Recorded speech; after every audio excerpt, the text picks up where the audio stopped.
Bonjour et bienvenue sur la cuisine des Loucha. J'espère que vous allez bien. À l'occasion de l'approche du Ramadan, je vous propose de réaliser trois modèles de baklava pour accompagner votre thé à la menthe pendant les soirées ramadanesques. Un dessert qui nous vient directement de Turquie, que j'ai revisité avec la petite touche marocaine. Super gourmand, très calorique certes, mais on peut se faire plaisir de temps en temps pendant ce mois sacré du Ramadan. On va les réaliser à l'aide de la pâte filou qui nous facilite vraiment la tâche avec plusieurs modèles comme je vous ai dit. Et après, je vais vous montrer comment les conserver pour pouvoir les ressortir par la suite et se faire plaisir. Découvrons la recette ensemble. On va commencer par la réalisation de la baklava sous forme de pyramide à la pistache. On va commencer par réaliser la farce en mélangeant les poudres de pistache, d'amande, le sucre et on va parfumer tout ça à la cannelle pour apporter la petite touche maghrébine. On va ramasser avec la fleur d'oranger jusqu'à avoir une consistance qui nous permet de réaliser des petites boules. On va les laisser de côté et on va la passer au façonnage de la baklava. J'ai pris des feuilles de phyllo qui nous facilitent vraiment le travail, c'est très pratique.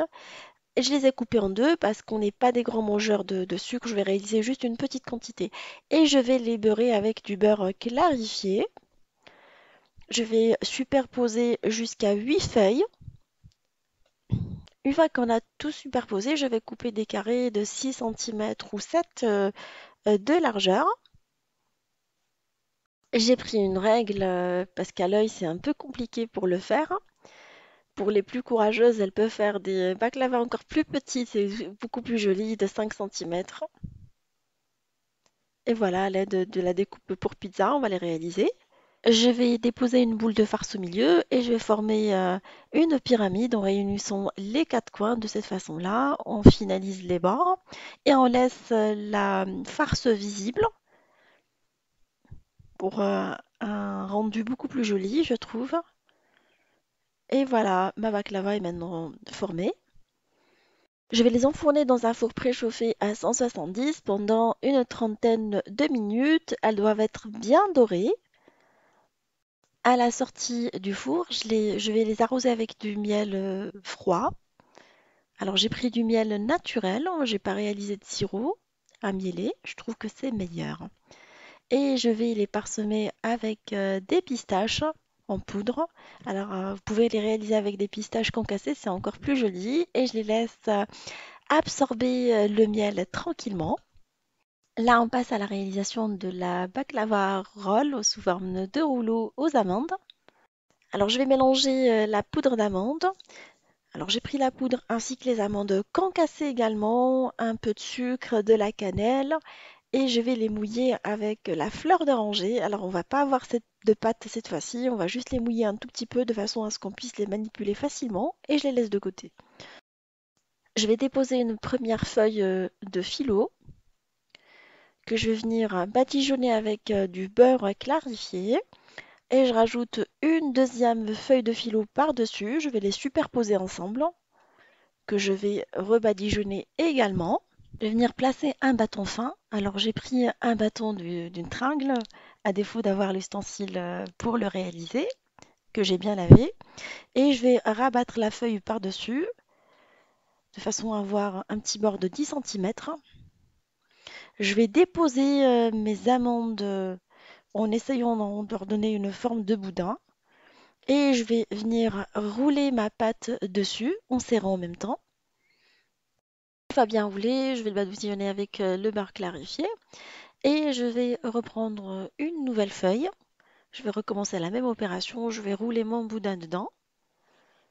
Je vais appuyer sur les bords du boudin de façon à faire glisser les extrémités et froisser le boudin. Ensuite, je retire le bâton. Je coupe les bords qui sont déjà vides. Et je vais venir le déposer dans un plat à l'enfour. Moi, j'ai pris un petit plat à gratin. Je vais recommencer la même opération avec tous les autres boudins jusqu'à ce que je finalise toute la quantité. Je vais les faire cuire dans un four préchauffé à 170 pendant 25 à 30 minutes. Enfin, on surveille vraiment la cuisson jusqu'à obtention d'une belle coloration dorée. À la sortie du four, je vais venir les badigeonner avec du miel froid. Il faut faire cette opération pendant que le baklava, ils sont encore chauds.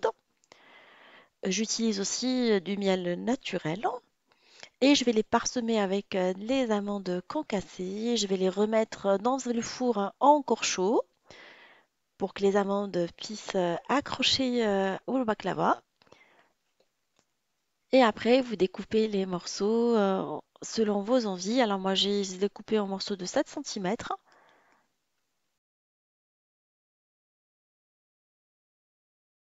Et on finit en beauté avec la baklava classique aux amandes. Alors, je vais commencer par réaliser la farce en mélangeant la poudre d'amande, les amandes concassées. Alors, je les achète toutes faites, ça me facilite la vie, je trouve, pour gagner un tout petit peu de temps. Et je vais mélanger tout ça avec le sucre, la cannelle et un peu de fleur d'oranger, de sorte à avoir une farce qui se tient bien, qui n'est pas collante. Juste pour info, les poudres d'amandes, les amandes concassées, je les trouve dans les bazars orientaux à des prix très très corrects. Ça m'évite de toute la corvée, de monder les amandes, les faire sécher, les réduire en poudre. On gagne vraiment du temps à les acheter toutes faites. On passe au montage de notre baklava. Alors j'ai pris un moule rectangulaire et j'ai divisé mes feuilles de phyllo en deux. Là, ça épouse vraiment la taille du moule. Je vais venir beurrer chaque feuille et déposer une feuille par-dessus. Alors je vais mettre 6 couches. Alors il est important de diviser le nombre par deux. Alors 6 en bas et 6 en haut. Et n'oubliez surtout pas de beurrer votre moule. Et je vais venir déposer ensuite la farce sur le milieu en l'aplatissant un tout petit peu.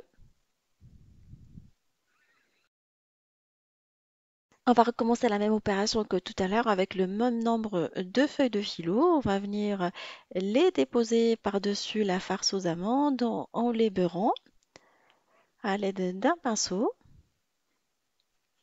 Alors moi j'ai mes 6 en haut et en 6 en bas.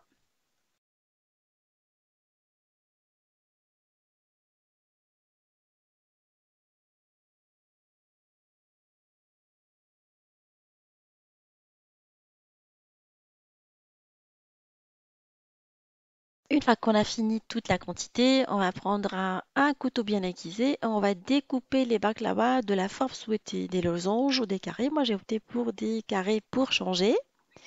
Et pour finir, on va badigeonner avec le beurre. Vous pouvez décorer avec les amandes entières, enfoncer sur chaque morceau ou rien mettre. Moi, j'ai choisi de mettre des amandes que j'ai enfoncées dans chaque carré. Et après, on va l'enfourner dans un four préchauffé à 180 pendant une quarantaine de minutes. La baklava doit être vraiment bien dorée en surveillant la cuisson.